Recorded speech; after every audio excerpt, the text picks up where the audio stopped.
Magandang araw mga ka-farm.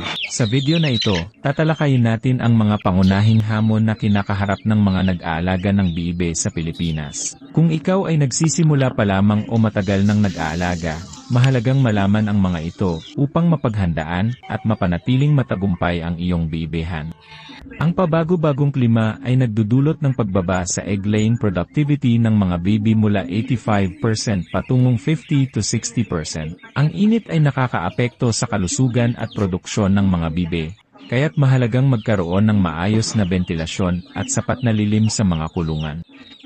Ang mataas na gasto sa feeds at gamot ay isa ring malaking hamon. Bukod dito, ang mga bibi ay sensitibo sa mga toxins tulad ng mycotoxins na maaaring magdulot ng sakit at pagkamatay. Kailangan ng maayos na quality control sa feeds at paggamit ng mycotoxin binders upang maiwasan ito. Ang mga natural na kalamidad tulad ng bagyo ay nagdudulot ng pinsala sa mga itikan. Bukod dito, ang mga sakit tulad ng duck viral enteritis at bird flu ay banta rin sa kalusugan ng mga alaga.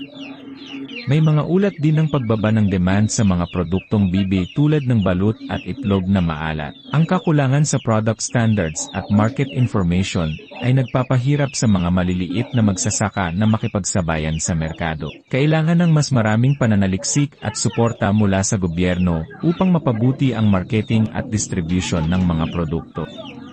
Maraming magsasaka ang kulang sa teknikal na kaalaman at akses sa kapital. Ang mga seminar at pagsasanay ay mahalaga upang maibahagi ang mga makabagong kaalaman at teknolohiya sa pag-aalaga ng bibi. Ang mga bibi ay maaaring makaranas ng mga problema sa paggalaw tulad ng lameness, dislocations, at broken bones, lalo na sa mga intensive farming systems. Ang mga ito ay dulot ng mabilis na paglaki ng mga bibi, at hindi sapat na skeletal development. Mahalagang bigyang pansin ang tamang breeding practices at kondisyon ng kulungan upang maiwasan ito.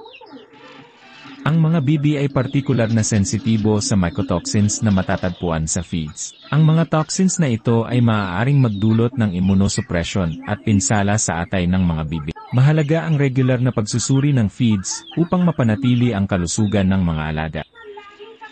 Ang kakulangan sa standardized grading systems at market information ay nagpapahirap sa mga magsasaka na makipagkompetensya sa merkado. Ang pagbuo ng mga product standards at pagbibigay ng access sa market intelligence ay makakatulong upang mapabuti ang kita ng mga bibi farmers. Sa kabila ng mga hamon, nananatiling mahalaga ang industriya ng pag-aalaga ng bibi sa ating bansa. Sa pamamagitan ng tamang kaalaman, suporta, at pagsusumikap, maaari nating mapagtagumpayan ang mga pagsubok at mapanatiling buhay ang ating mga bibihan. Hanggang sa susunod, happy farming!